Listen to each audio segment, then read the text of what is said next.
ሰበር ፋኖ 4 ኪሎ መጣን።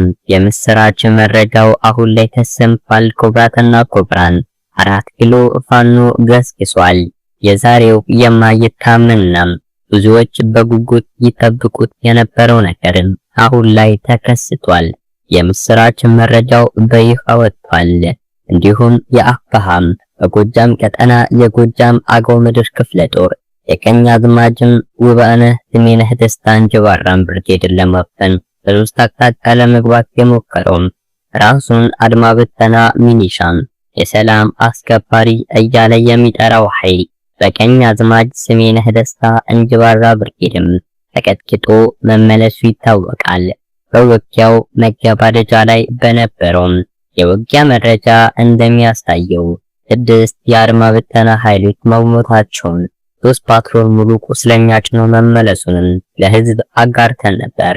በዛሬው ዕለትም በጠላት በኩልም ከነበሩት ከባድ ቁስለኞች ውስጥም 4ቱም በተደረገላቸው የሕክምና ድጋፍ መዳን ባለመቻላቸው ምክንያት መሞታቸውን አረጋግጠናል። በመሆኑም የሟቾች ቁጥር ወደ 10 በማደጉ ምክንያት የወገንን ወታደራዊ ውጤት ከፍ አድርጎታል። ከሟቾቹ መካከል በእንጅባራ ከተማ በማን አለብኝነት ህዝብን ሲበድል የቆየውና የጠላት ኃይል ከሚመካባቸው አመራሮች ውስጥም 50 አለቃ ይበልጣል የተባለው ግንባር ቀደሙ አመራር መደምሰሱን ተረጋግጧል። እዚህም የጠላት ኃይል በመደናገጥ ውስጥ እንዳለ ነው ከውስጥ የደረሰ መረጃ የሚያመለክተው። አሁን ላይ አስደሳቹ መረጃ ከየቦታው እየጎረፈ ነው።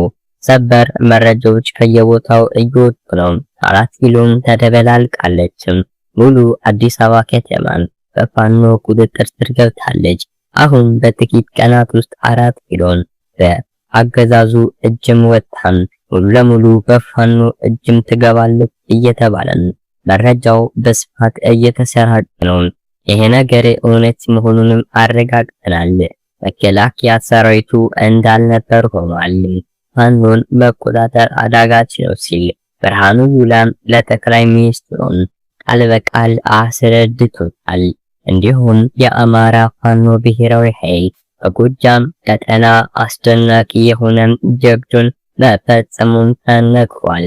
የአብይ አህመድ ስርዓትም የአማራን ለማጥፋት በድሮን በጀትን በመድፍ መጠፍ አልበቃ ሲለው ከሞቀ ቤታቸው እያወጣን ህዝባችንን እየጨፈጨፈ ነው። እናንተ የፋኖ ቤተሰብ ናችሁ፣ ፋኖ ናችሁ፣ የፋኖ መረጃ ናችሁ በማለትም ከሞቀ ቤታቸው እያወጣ አማራ የሆነውን ሁሉም የዳቦ ስም በመስጠት በጅምላ እየረሸነ ይገኛል።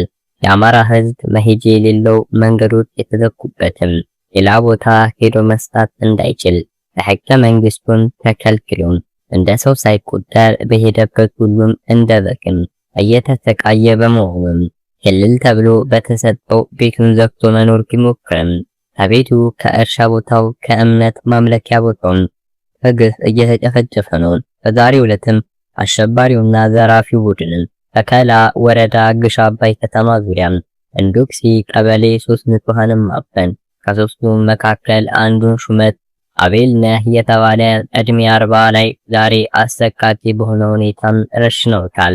2 ንጹሃን ያለበት ሁኔታም እንደማይታወቅም ከስፍራው የደረሰ መረጃም ያመለክታል።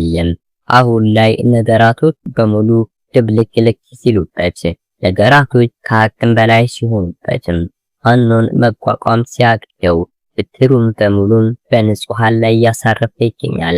ክቡራትና ክቡራን እስከ ቪዲዮ መጨረሻ አብራችሁኝ ስለነበራችሁ ምስጋና ከልብ ነው። ለዚህ ቻናል አዲስ ከሆናችሁ ሰብስክራይብ፣ ቪዲዮን ላይክ እና ሼር፣ የተመቻችሁን የተሰማችሁን ሐሳብ አስተያየት ኮሜንት ላይ አስፍሩልን። ቸር ቆዩልን።